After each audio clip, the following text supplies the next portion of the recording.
Zombie games usually give us the same setup. The human race clings to survival, guns in hand, cities crumbling, one last desperate stand against the apocalypse. Paws Against the World takes that familiar story and turns it on its head. In this world, the humans are already gone. The undead won.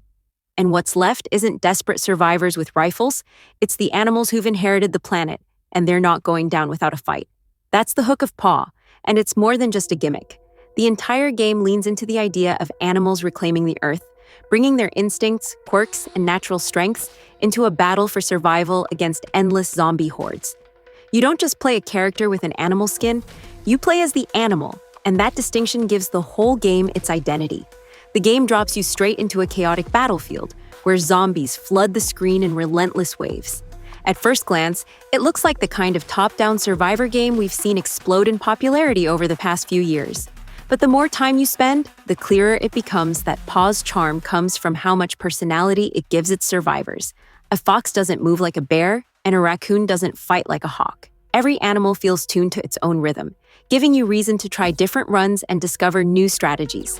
There's also an underlying sense of playfulness in the design. This isn't a grim, bleak apocalypse where everything is gray and hopeless. Sure, zombies are everywhere, but the animals' fight is colorful, fast, and even a little absurd. Weapons like the banana toss or acorn artillery aren't just clever puns, they're functional, giving you new ways to thin out the horde. And the defensive placeables, like sunflower plants and cactus walls, strike a balance between humor and utility. It's a survival game that doesn't take itself too seriously, and that's part of why it works. Like any good roguelite, PAW thrives on the just one more loop. Every wave you clear, every upgrade you scavenge, and every bit of essence you collect builds into that addictive climb. You're never just surviving, you're evolving. Essence becomes the backbone of progression. During a run, it fuels your power-ups, letting you stack abilities and push deeper into the chaos. But even when the inevitable happens and you're overwhelmed, that resource doesn't disappear. Instead, leftover essence carries into the library, where permanent upgrades open the door to stronger builds for your next attempt. That design choice changes how failure feels. You're not punished for dying, you're investing in the future. And that's crucial in a genre where repetition can feel punishing. Here, every attempt feels like forward momentum, even if you only lasted a few extra waves.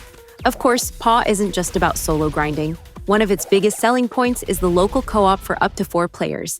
Survivor games thrive on tension, but add 3 friends to the mix, and suddenly it's a different kind of chaos. It's shouting across the room to cover the north gate, tossing down a cactus wall at the last second, or gambling on a slot machine roll while your buddy desperately tries to hold the line.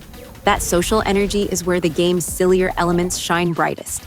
The beaver merchant's shop or the randomness of the slot machines could easily feel throwaway in single player, but with friends, they become shared moments. That balance between tension and laughter is what makes Paw more than just another zombie survival clone. The real test of any roguelite is replayability. Does it give you a reason to dive back in after your 50th run? For PAW, the answer seems to be yes. The mix of permanent progression, character variety, and quirky weapons ensures that every attempt feels fresh. Sometimes you'll get the right upgrades and feel unstoppable. Other times you'll scrape by, barely holding strongholds together with last-second defenses. That unpredictability keeps the tension alive. And the fact that you're protecting vital strongholds, rather than just killing zombies in a vacuum, adds weight to the chaos. The stakes feel tangible. You're not just farming mobs, you're desperately defending what little ground the animals still control.